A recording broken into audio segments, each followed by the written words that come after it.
Toca Livros Clássicos apresenta Memórias Póstumas de Brás Cubas, de Machado de Assis. Narrado por Léo Raoni. Ao verme que primeiro roeu as frias carnes do meu cadáver, dedico como saudosa lembrança estas memórias póstumas.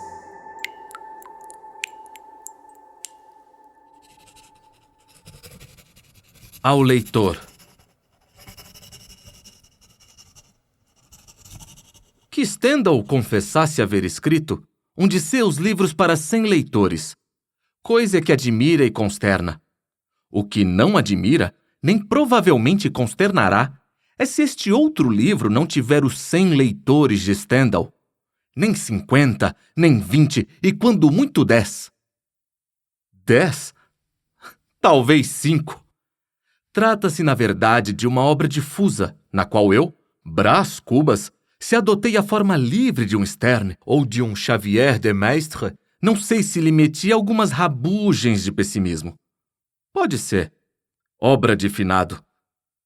Escrevia com a pena da galhofa e a tinta da melancolia, e não é difícil antever o que poderá sair desse conúbio. Acresce que a gente grave achará no livro umas aparências de puro romance, ao passo que a gente frívola não achará nele o seu romance usual. Ei-lo aí fica privado da estima dos graves e do amor dos frívolos, que são as duas colunas máximas da opinião. Mas eu ainda espero angariar as simpatias da opinião, e o primeiro remédio é fugir a um prólogo explícito e longo. O melhor prólogo é o que contém menos coisas, ou o que as diz de um jeito obscuro e truncado.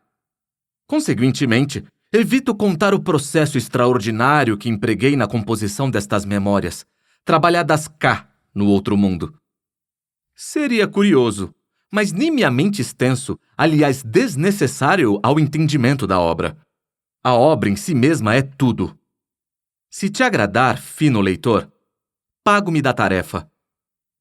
Se te não agradar, pago-te com piparote e adeus. Brás Cubas.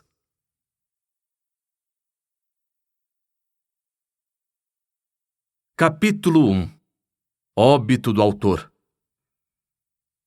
Algum tempo hesitei se devia abrir estas memórias pelo princípio ou pelo fim, isto é, se poria em primeiro lugar o meu nascimento ou a minha morte. Suposto o uso vulgar seja começar pelo nascimento, duas considerações me levaram a adotar diferente método. A primeira é que eu não sou propriamente um autor defunto, mas um defunto autor, para quem a campa foi outro berço. A segunda é que o escrito ficaria assim mais galante e mais novo. Moisés, que também contou a sua morte, não a pôs no introito, mas no cabo. Diferença radical entre este livro e o Pentateuco.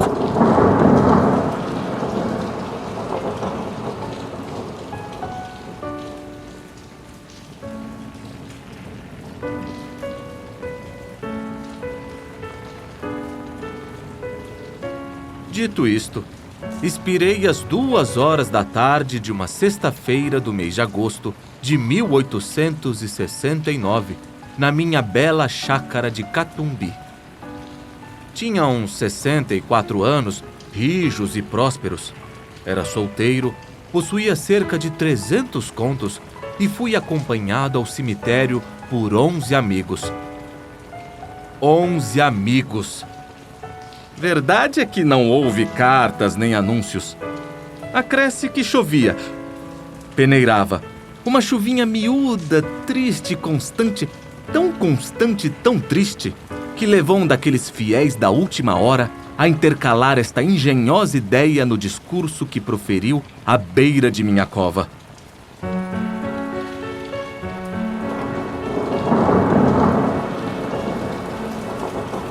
Vós que o conhecestes, meus senhores, vós podeis dizer comigo que a natureza parece estar chorando a perda irreparável de um dos mais belos caracteres que tem honrado a humanidade.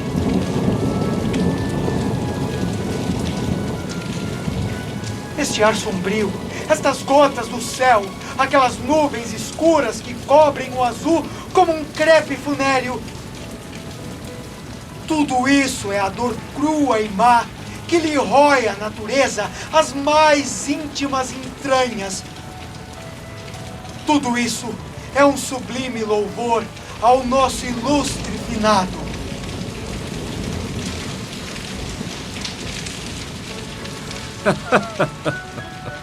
Bom e fiel amigo. Não me arrependo das 20 apólices que lhe deixei. E foi assim que cheguei à cláusula dos meus dias. Foi assim que me encaminhei para o Undiscovered Country de Hamlet, sem as ânsias nem as dúvidas do moço príncipe, mas pausado e trôpego, como quem se retira tarde do espetáculo. Tarde e aborrecido. Viram-me ir umas 9 ou 10 pessoas, entre elas 3 senhoras. Minha irmã Sabina, casada com o Cotrim, a filha, um lírio do vale, e... tenham paciência. Daqui a pouco lhes direi quem era a terceira senhora. Contentem-se de saber que essa anônima, ainda que não parenta, padeceu mais do que as parentas. É verdade, padeceu mais. Não digo que se carpisse, não digo que se deixasse rolar pelo chão, convulsa. Nem o meu óbito era coisa altamente dramática. Um solteirão que expira aos 64 anos não parece que reúne em si todos os elementos de uma tragédia. E dado que sim, o que menos convinha a essa anônima era aparentá-lo. De pé, à cabeceira da cama, com os olhos estúpidos, a boca entreaberta, a triste senhora mal podia crer na minha extinção. Morto, dizia consigo. É a imaginação dela, como as cegonhas que um ilustre viajante viu desferirem o voo desde o Ilício às ribas africanas, sem embargo das ruínas e dos tempos. A imaginação dessa senhora também voou por sobre os destroços presentes até as ribas de uma África juvenil. Deixá-la ir. Lá iremos mais tarde. Lá iremos quando eu me restituir aos primeiros anos. Agora, quero morrer tranquilamente, metodicamente, ouvindo os soluços das damas, as falas baixas dos homens, a chuva que tamborila nas folhas de tinhorão da chácara e o som estrídulo de uma navalha que o amolador está afiando lá fora, à porta de um correeiro. Juro-lhes que essa orquestra da morte foi muito menos triste do que podia parecer. De certo ponto em diante, chegou a ser deliciosa. A vida estrebuchava-me no peito com uns ímpetos de vaga marinha. Esvaía-se-me a consciência. Eu descia a imobilidade física e moral e o corpo fazia-se-me planta e pedra e lodo e coisa nenhuma. Morri de uma pneumonia. Mas se lhe disser que foi menos a pneumonia do que uma ideia grandiosa e útil a causa da minha morte, é possível que o leitor me não creia. E todavia é verdade. Vou expor-lhe sumariamente o caso. Julgue-o por si mesmo.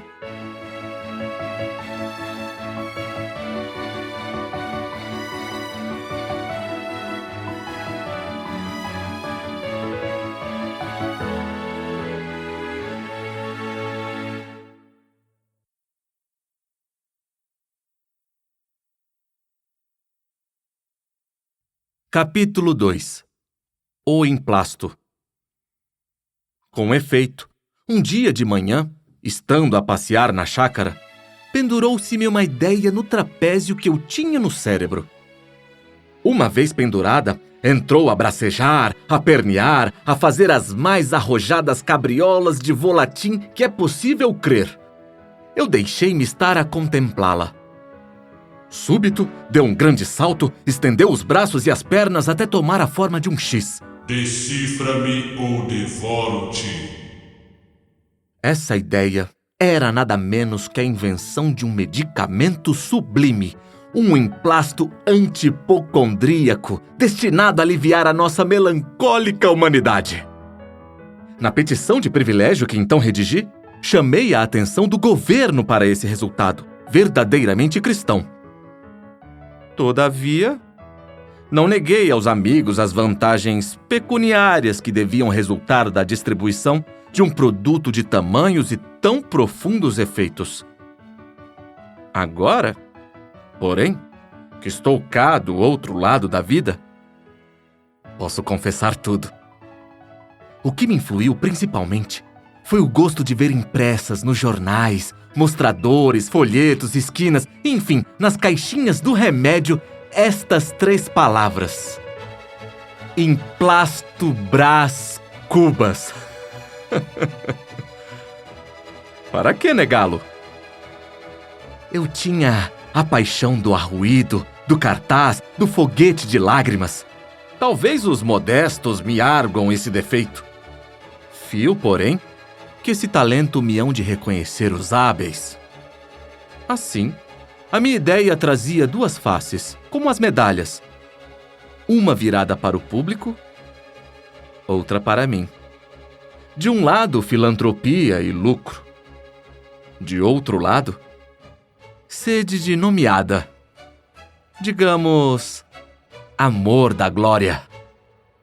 Um tio meu, cônego de prebenda inteira, costumava dizer que o amor da glória temporal era a perdição das almas que só devem cobiçar a glória eterna. Ao que retorquia outro tio, oficial de um dos antigos terços de infantaria, que o amor da glória era a coisa mais verdadeiramente humana que há no homem e, conseguintemente, a mais genuína afeição. Decido leitor entre o militar e o cônego. Eu volto ao emplasto.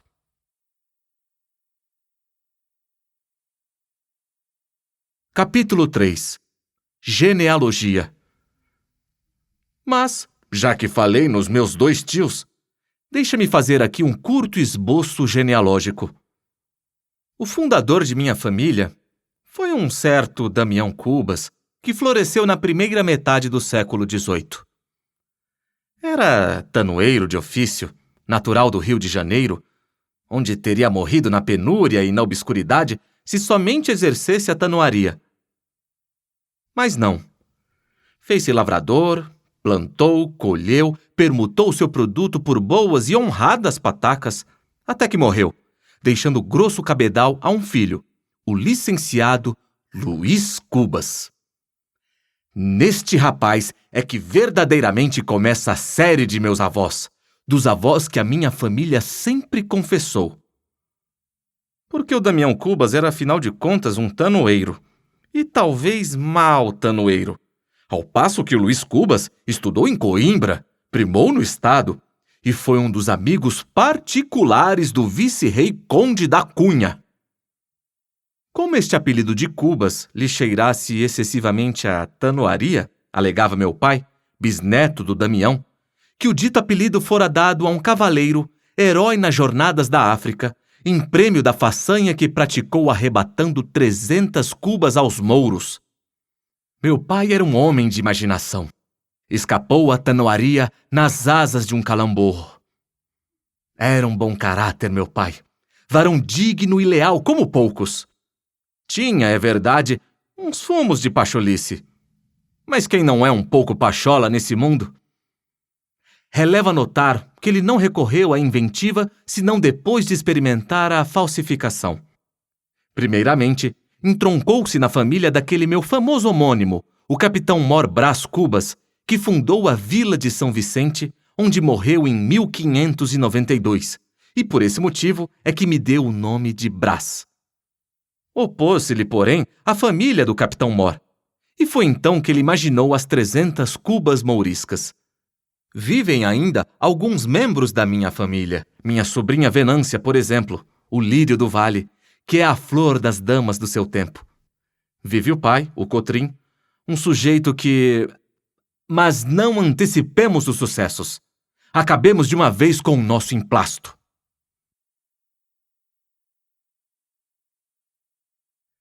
Capítulo 4. A ideia fixa. A minha ideia, depois de tantas cabriolas, constituíra-se ideia fixa. Deus te livre, leitor, de uma ideia fixa. Antes um argoeiro, antes uma trave no olho. Vê o Cavour. Foi a ideia fixa da unidade italiana que o matou. Verdade é que Bismarck não morreu, mas cumpre advertir que a natureza é uma grande caprichosa e a história uma eterna loureira. Por exemplo, Suetônio deu-nos um Cláudio, que era um simplório, ou uma abóbora, como lhes chamou Sêneca, e um Tito, que mereceu ser as delícias de Roma. Veio modernamente um professor e achou meio de demonstrar que dos dois Césares, o delicioso, o verdadeiramente delicioso, foi o abóbora de Sêneca.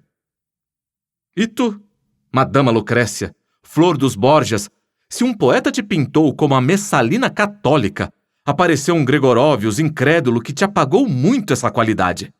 E se não vieste a lírio, também não ficaste pântano. Eu deixo-me estar entre o poeta e o sábio. Viva, pois, a história, a volúvel história que dá para tudo. E tornando a ideia fixa, direi que é ela a que faz os varões fortes e os doidos. A ideia móvel, vaga ou furtacor, é a que faz os Cláudios, formula Suetônio. Era fixa a minha ideia, fixa como... Não me ocorre nada que seja assaz fixo nesse mundo. Talvez a lua, talvez as pirâmides do Egito, talvez a finada dieta germânica. Veja o leitor a comparação que melhor lhe quadrar. Veja e não esteja daí a torcer meu nariz, só porque ainda não chegamos à parte narrativa destas memórias. Lá iremos. Creio que prefere a anedota à reflexão, como os outros leitores, seus confrades, e acho que faz muito bem. Pois lá iremos. Todavia, importa dizer que este livro é escrito com pachorra, com a pachorra de um homem já desafrontado da brevidade do século, obra supinamente filosófica de uma filosofia desigual, agora austera, logo brincalhona, coisa que não edifica nem destrói, não inflama nem regela, e é todavia mais do que passatempo e menos do que apostolado. Vamos lá, retifique o seu nariz e tornemos ao emplasto. Deixemos a história com seus caprichos de dama elegante. Nenhum de nós pelejou a Batalha de Salamina, nenhum escreveu a Confissão de Augsburgo. Pela minha parte, se alguma vez me lembro de Cromwell, é só pela ideia de que Sua Alteza, com a mesma mão que trancara o parlamento, teria imposto aos ingleses o emplasto Brás Cubas. Não se riam dessa vitória comum da farmácia e do puritanismo. Quem não sabe que ao pé de cada bandeira grande, pública, ostensiva, há muitas vezes várias outras bandeiras modestamente particulares, que se hasteiam e flutuam à sombra daquela, e não poucas vezes lhe sobrevivem? Mal comparando, é como a arraia miúda, que se acolhia à sombra do castelo feudal. Caiu este, e a arraia ficou. Verdade é que se fez graúda e castelã. Não, a comparação não presta.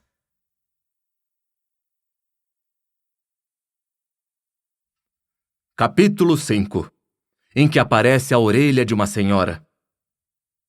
Se não quando, estando eu ocupado em preparar e apurar a minha invenção, recebi em cheio um golpe de ar. Adoeci logo e não me tratei. Tinha um emplasto no cérebro, trazia comigo a ideia fixa dos doidos e dos fortes. Via-me ao longe, ascender do chão das turbas e remontar ao céu como uma águia imortal.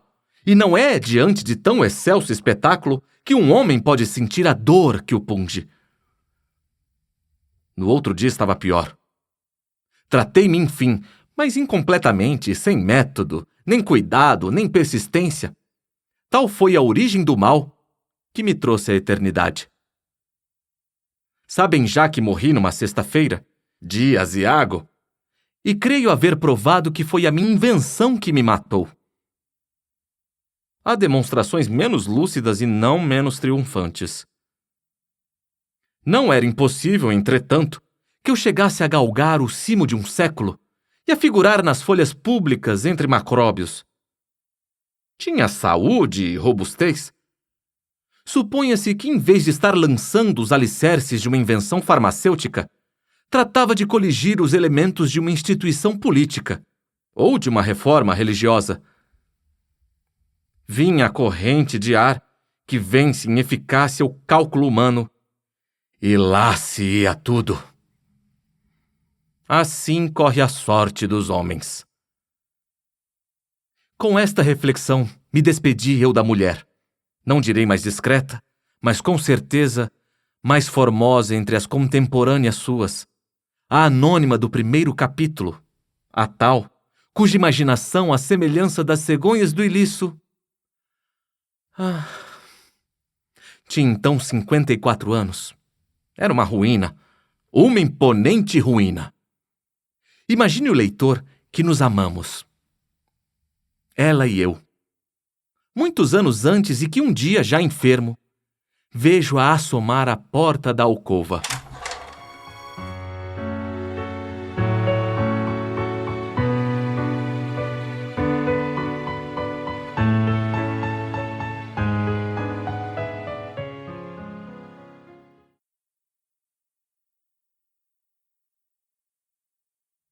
Capítulo 6.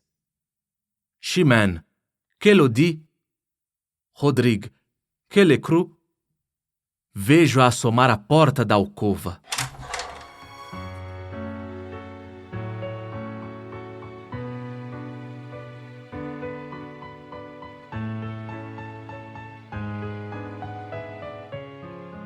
Pálida, comovida, trajada de preto, e ali ficar durante 1 minuto, sem ânimo de entrar ou detida pela presença de um homem que estava comigo. Da cama, onde jazia, contemplei-a durante esse tempo, esquecido de lhe dizer nada ou de fazer nenhum gesto. Havia já 2 anos que nos não víamos, e eu via agora não qual era, mas qual fora. Quais fôramos ambos, porque um Ezequias misterioso fizera recuar o sol até os dias juvenis. Recuou o sol, sacudi todas as misérias, e este punhado de pó, que a morte ia espalhar na eternidade do nada, pôde mais do que o tempo, que é o ministro da morte. Nenhuma água de juventa igualaria-lhe a simples saudade. Creiam-me, o menos mal é recordar. Ninguém se fie da felicidade presente. Anela uma gota da baba de Caim. Corrido o tempo e cessado o espasmo, então sim. Então talvez se pode gozar deveras, porque entre uma e outra dessas 2 ilusões, melhor é a que se gosta sem doer. Não durou muito a evocação. A realidade dominou logo. O presente expeliu o passado. Talvez eu exponha ao leitor, em algum canto deste livro, a minha teoria das edições humanas. O que por agora importa saber é que Virgília, chamava-se Virgília, entrou na alcova, firme, com a gravidade que lhe davam as roupas e os anos, e veio até o meu leito.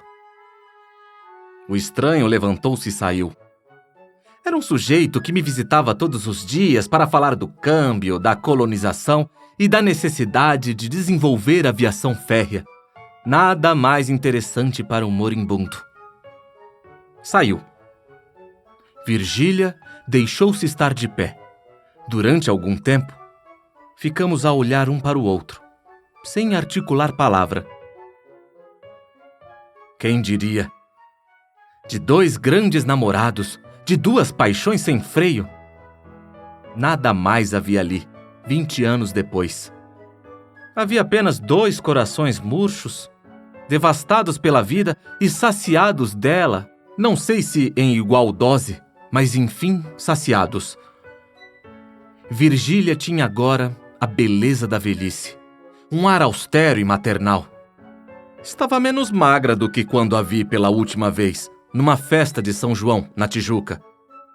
E porque era das que resistem muito, só agora começavam os cabelos escuros a intercalar-se de alguns fios de prata.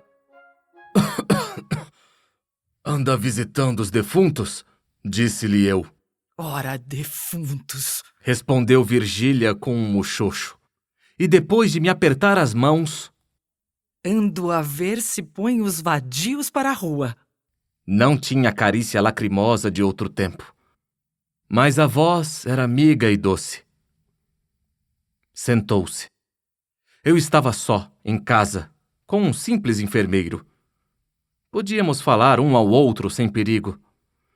Virgília deu-me longas notícias de fora, narrando-as com graça, com um certo travo de má língua, que era o sal da palestra. Eu, prestes a deixar o mundo, senti um prazer satânico em mofar dele, em persuadir-me que não deixava nada. Que ideias essas? Interrompeu-me Virgília um tanto zangada. Olhe que eu não volto mais. Morrer? Todos nós havemos de morrer. Basta estarmos vivos. E vendo o relógio... Jesus! São 3 horas. Vou-me embora. Já? Já. Virei amanhã ou depois. Não sei se faz bem, retorqui. O doente é um solteirão e a casa não tem senhoras. Sua mana? Há de vir cá passar uns dias, mas não pode ser antes de sábado. Virgília refletiu um instante. Levantou os ombros e disse com gravidade: Estou velha. Ninguém mais repara em mim. Mas, para cortar dúvidas, virei com um nhonhô. Nhonhô era um bacharel, único filho de seu casamento, que na idade de 5 anos fora cúmplice inconsciente de nossos amores.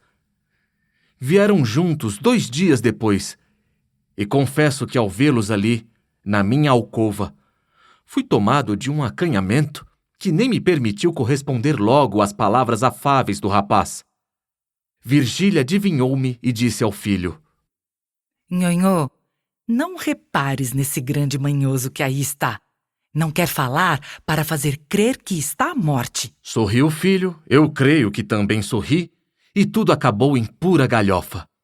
Virgília estava serena e risonha, tinha o aspecto das vidas imaculadas.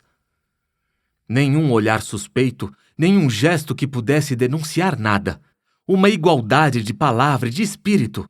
Uma dominação sobre si mesma que pareciam e talvez fossem raras. Como tocássemos casualmente nuns amores ilegítimos, meio secretos, meio divulgados, via-a falar com desdém e um pouco de indignação da mulher de que se tratava, aliás, sua amiga. O filho sentia-se satisfeito, ouvindo aquela palavra digna e forte. E eu perguntava a mim mesmo o que diriam de nós, os gaviões, se Buffon tivesse nascido gavião. Era o meu delírio que começava.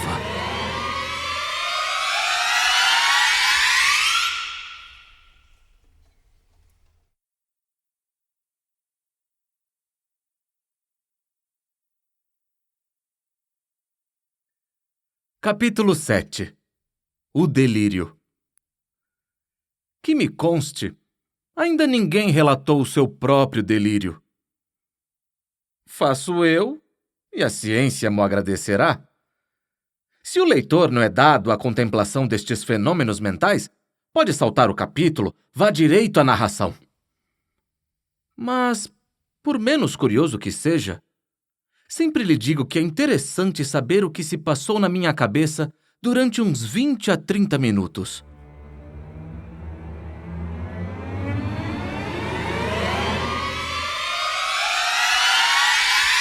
Primeiramente, tomei a figura de um barbeiro chinês, bojudo, destro, escanhoando o mandarim que me pagava o trabalho com beliscões e confeitos.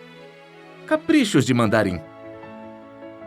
Logo depois, senti-me transformado na Suma Teológica de São Tomás, impressa num volume e encadernada em marroquim, com fechos de prata e estampas. Ideia esta que me deu ao corpo a mais completa imobilidade. E ainda agora me lembra que, sendo as minhas mãos os fechos do livro e cruzando-as eu sobre o ventre, alguém as descruzava. Virgília, de certo, porque a atitude lhe dava a imagem de um defunto. Ultimamente, restituído à forma humana, vi chegar um hipopótamo, que me arrebatou. Deixei-me ir calado. Não sei se por medo ou confiança, mas dentro em pouco, a carreira de tal modo se tornou vertiginosa que me atrevi a interrogá-lo. E com alguma arte lhe disse que a viagem me parecia sem destino. Engana-se. Replicou o animal. Nós vamos à origem dos séculos. Insinuei que deveria ser muitíssimo longe. Mas o hipopótamo não me entendeu ou não me ouviu, se é que não fingiu uma dessas coisas. E perguntando-lhe, visto que ele falava, se era descendente do cavalo de Aquiles ou da asna de Balaão, retorquiu-me com um gesto peculiar a estes 2 quadrúpedes. Abanou as orelhas. Pela minha parte, fechei os olhos e deixei-me ir à aventura. Já agora não se me dá de confessar que senti umas tais ou quais cócegas de curiosidade, por saber onde ficava a origem dos séculos, se era tão misteriosa como a origem do Nilo e, sobretudo, se valia alguma coisa mais ou menos do que a consumação dos mesmos séculos. Reflexões de cérebro enfermo. Como ia de olhos fechados, não via o caminho. Lembra-me só que a sensação de frio aumentava com a jornada e que chegou uma ocasião em que me pareceu entrar na região dos gelos eternos. Com efeito, abri os olhos e vi que o meu animal galopava numa planície branca de neve, com uma ou outra montanha de neve, vegetação de neve e vários animais grandes e de neve. Tudo neve. Chegava a gelar-nos um sol de neve. Tentei falar, mas apenas pude grunhir esta pergunta ansiosa. Onde estamos? Já passamos o Éden. Bem, paremos na tenda de Abraão. Mas se nós caminhamos para trás... Redarguiu, motejando a minha cavalgadura. Fiquei vexado e aturdido. A jornada entrou a parecer-me enfadonha e extravagante, o frio incômodo, a condução violenta e o resultado impalpável. E depois, cogitações de enfermo. Dado que chegássemos ao fim indicado, não era impossível que os séculos, irritados com lhes devassarem a origem, me esmagassem entre as unhas que deviam ser tão seculares como eles. Enquanto assim pensava, íamos devorando o caminho, e a planície voava debaixo dos nossos pés, até que o animal estacou, e pude olhar mais tranquilamente em torno de mim. Olhar somente. Nada vi, além da imensa brancura da neve, que desta vez invadira o próprio céu, até ali azul. Talvez, a espaços, me aparecia uma ou outra planta, enorme, brutesca, meneando ao vento as suas largas folhas. O silêncio daquela região era igual ao do sepulcro. Dissera-se que a vida das coisas ficara estúpida diante do homem. Caiu do ar? Destacou-se da terra? Não sei. Sei que um vulto imenso, uma figura de mulher me apareceu então, fitando-me uns olhos rutilantes como o sol. Tudo nessa figura tinha a vastidão das formas selváticas, e tudo escapava à compreensão do olhar humano, porque os contornos perdiam-se no ambiente, e o que parecia espesso era muita vez diáfano. Estupefato, não disse nada, não cheguei sequer a soltar um grito. Mas ao cabo de algum tempo, que foi breve, perguntei quem era e como se chamava. Curiosidade de delírio. Chama-me natureza ou Pandora. Sou tua mãe e tua inimiga. Ao ouvir esta última palavra, recuei um pouco, tomado de susto. A figura soltou uma gargalhada que produziu em torno de nós o efeito de um tufão. As plantas torceram-se e um longo gemido quebrou a mudez das coisas externas. Não te assustes, disse ela. Minha inimizade não mata. É sobretudo pela vida que se afirma. Vives. Não quero outro flagelo. Vivo? Perguntei eu, enterrando as unhas nas mãos, como para certificar-me da existência.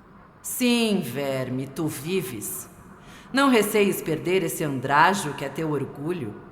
Provarás ainda por algumas horas o pão da dor e o vinho da miséria. Vives. Agora mesmo que ensandeceste, vives. E se a tua consciência reouver um instante de sagacidade, tu dirás que queres viver.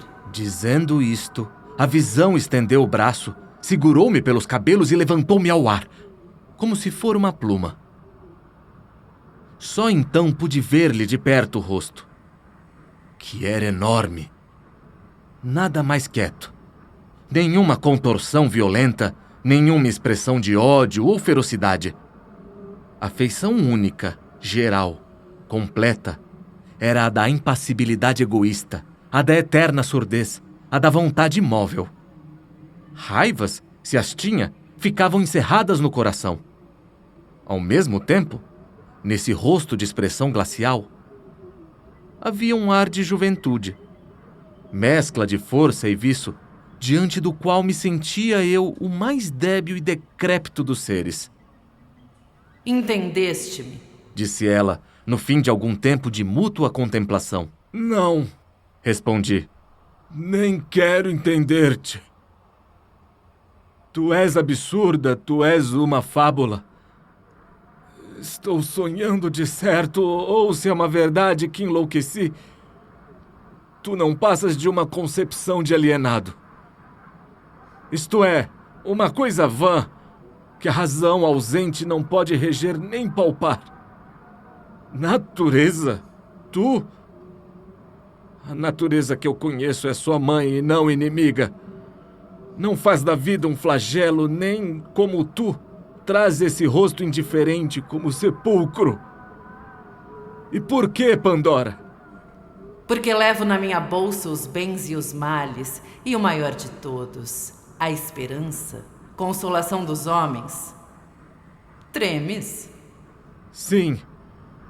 O teu olhar fascina-me. Creio. Eu não sou somente a vida, sou também a morte. E tu estás prestes a devolver-me o que te emprestei? Grande lascivo, espera-te a voluptuosidade do nada. Quando esta palavra ecoou, como um trovão, naquele imenso vale, afigurou-me que era o último som que chegava a meus ouvidos. Pareceu-me sentir a decomposição súbita de mim mesmo. Então, encarei-a com olhos súplices e pedi mais alguns anos. Pobre minuto! Exclamou. Para que queres tu mais alguns instantes de vida? Para devorar e seres devorado depois? Não estás farto do espetáculo e da luta? Conheces de sobejo tudo que eu te deparei menos torpe ou menos aflitivo? O alvor do dia, a melancolia da tarde, a quietação da noite, os aspectos da terra, o sono, enfim, o maior benefício das minhas mãos. Que mais queres tu, sublime idiota? Viver somente. Não te peço mais nada. Que me pôs no coração este amor da vida? Se não tu? E se eu amo a vida? Por que te hás de golpear a ti mesma matando-me? Porque já não preciso de ti. Não importa o tempo, o minuto que passa, mas o minuto que vem. O minuto que vem é forte, jocundo, supõe trazer em si a eternidade e traz a morte, e perece como outro, mas o tempo subsiste. Egoísmo, dizes tu? Sim, egoísmo, não tenho outra lei. Egoísmo, conservação. A onça mata o novilho porque o raciocínio da onça é que ela deve viver. E se o novilho é tenro, tanto melhor. Eis o estatuto universal. Sobe e olha. Isto dizendo, arrebatou-me ao alto de uma montanha. Inclinei os olhos a uma das vertentes e contemplei, durante um tempo largo, ao longe, através de um nevoeiro, uma coisa única. Imagina tu, leitor, uma redução dos séculos e um desfilar de todos eles, as raças todas, todas as paixões, o tumulto dos impérios, a guerra dos apetites e dos ódios, a destruição recíproca dos seres e das coisas. Tal era o espetáculo, acerbo e curioso espetáculo. A história do homem e da terra tinha, sim, uma intensidade que lhe não podiam dar nem a imaginação nem a ciência. Porque a ciência é mais lenta e a imaginação mais vaga, enquanto o que eu ali via era a condensação viva de todos os tempos. Para descrevê-la, seria preciso fixar o relâmpago. Os séculos desfilavam num turbilhão e, não obstante, porque os olhos do delírio são outros, eu via tudo que passava diante de mim, flagelos e delícias, desde essa coisa que se chama glória até essa outra que se chama miséria. E vi o amor multiplicando a miséria, e vi a miséria agravando a debilidade. Aí vinham a cobiça que devora, a cólera que inflama, a inveja que baba, e a enxada e a pena, úmidas de suor, e a ambição, a fome, a vaidade, a melancolia, a riqueza, o amor, e todos agitavam o homem como um chocalho, até destruí-lo como um farrapo. Eram as formas várias de um mal que ora mordia a víscera, ora mordia o pensamento e passeava eternamente as suas vestes de arlequim em derredor da espécie humana. A dor cedia alguma vez, mas cedia a indiferença, que era um sono sem sonhos, ou ao prazer, que era uma dor bastarda. Então, o homem flagelado e rebelde corria diante da fatalidade das coisas, atrás de uma figura nebulosa e esquiva, feita de retalhos, um retalho de impalpável, outro de improvável, outro de invisível, cozidos todos a ponto precário com a agulha da imaginação. E essa figura, nada menos que a quimera da felicidade, ou lhe fugia perpetuamente, ou deixava-se apanhar pela fralda, e o homem a cingia ao peito. E então ela ria, como um escárnio, e sumia-se como uma ilusão. Ao contemplar tanta calamidade, não pude reter um grito de angústia, que natureza ou Pandora escutou sem protestar nem rir.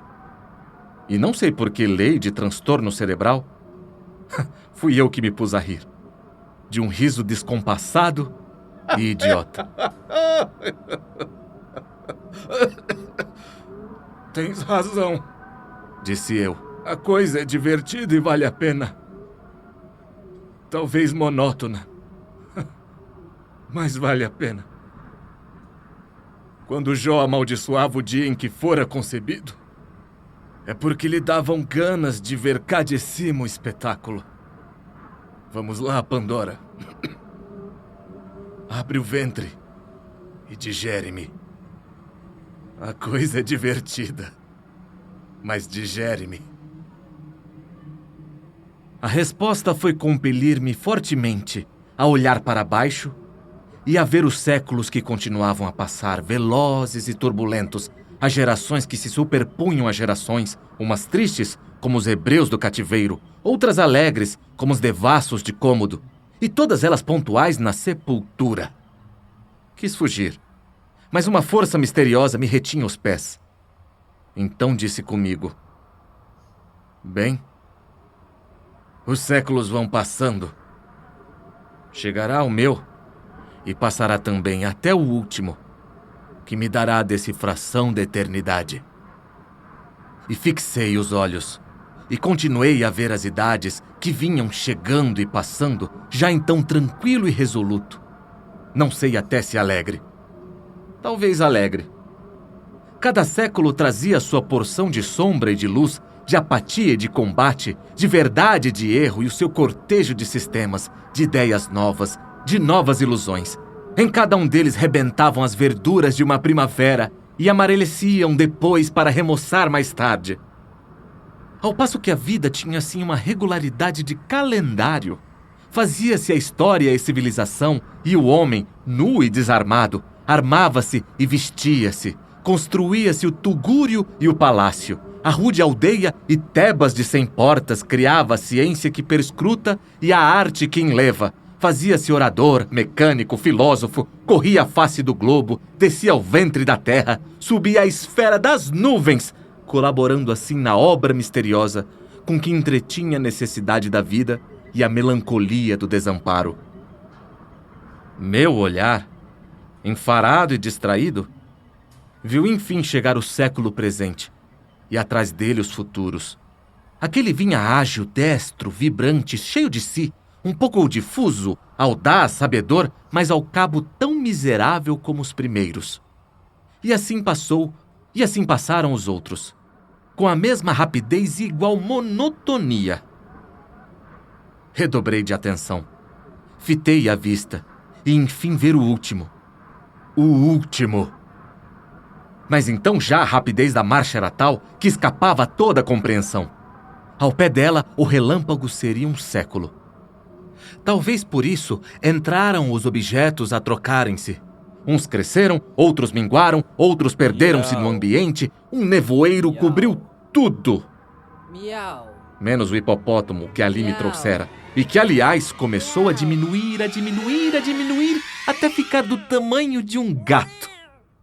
Era efetivamente um gato. Encarei-o bem. Era o meu gato sultão, que brincava à porta da alcova com uma bola de papel.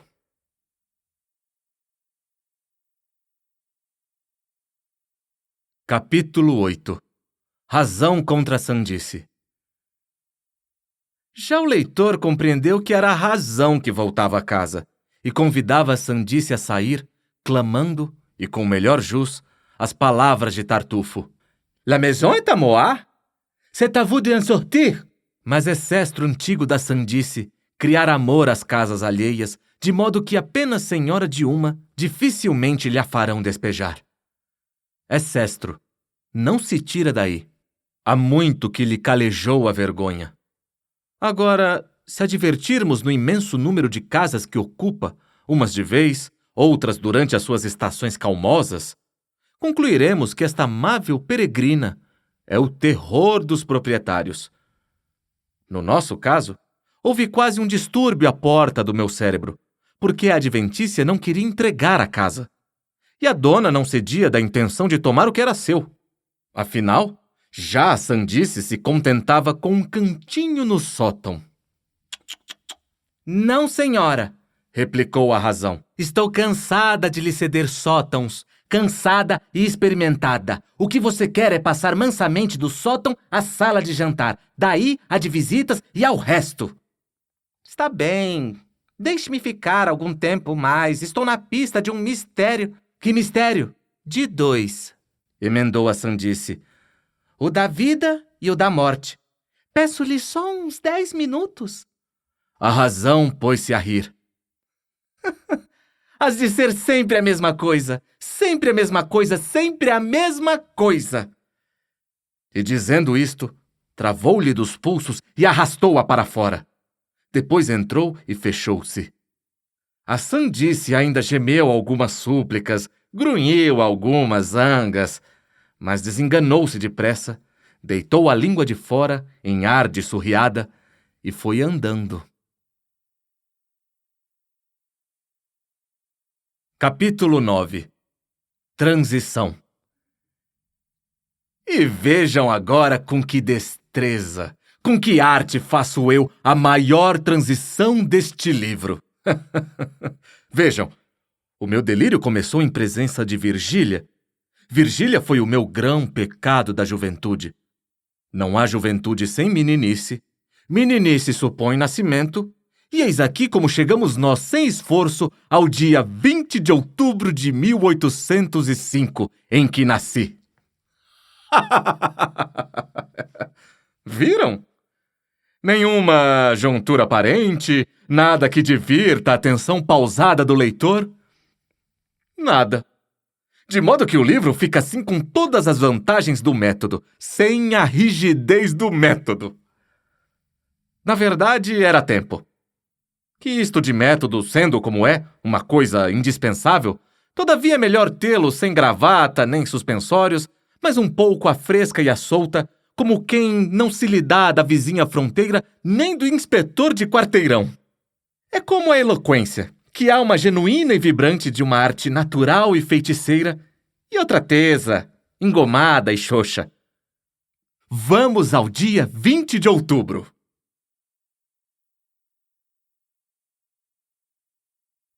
Capítulo 10. Naquele dia. Naquele dia, a árvore dos cubas brotou uma graciosa flor. Nasci. Recebeu-me nos braços a Pascuela, insigne parteira minhota, que se gabava de ter aberto a porta do mundo a uma geração inteira de fidalgos. Não é impossível que meu pai lhe ouvisse tal declaração. Creio, todavia, que o sentimento paterno é o que induziu a gratificá-la com 2 meias dobras. Lavado e enfaixado, fui desde logo o herói da nossa casa. Cada qual prognosticava a meu respeito o que mais lhe quadrava ao sabor. Meu tio João, o antigo oficial de infantaria, achava-me um certo olhar de Bonaparte, coisa que meu pai não pôde ouvir sem náuseas. Meu tio Ildefonso, então simples padre, farejava-me cônego. Cônego é o que ele há de ser. E não digo mais por não parecer orgulho, mas não me admiraria nada se Deus o destinasse a um bispado. É verdade, um bispado. Não é coisa impossível. Que diz você, Mano Bento? Meu pai respondia a todos que eu seria o que Deus quisesse. E alçava-me ao ar, como se intentasse mostrar-me a cidade e ao mundo. Perguntava a todos se eu parecia com ele. Se era inteligente, bonito. Digo essas coisas por alto, segundo as ouvi narrar anos depois. Ignoro a maior parte dos pormenores daquele famoso dia. Sei que a vizinhança veio ou mandou cumprimentar o recém-nascido e que durante as primeiras semanas muitas foram as visitas em nossa casa. Não houve cadeirinha que não trabalhasse. Aventou-se muita casaca e muito calção. Se não conto os mimos, os beijos, as admirações, as bênçãos, é porque se os contasse, não acabaria mais o capítulo e é preciso acabá-lo. Item, não posso dizer nada do meu batizado, porque nada me referiram a tal respeito, a não ser que foi uma das mais galhardas. Esperamos que você tenha gostado desta prévia. Para continuar ouvindo este audiolivro no Google Play Livros, use o link na descrição do vídeo.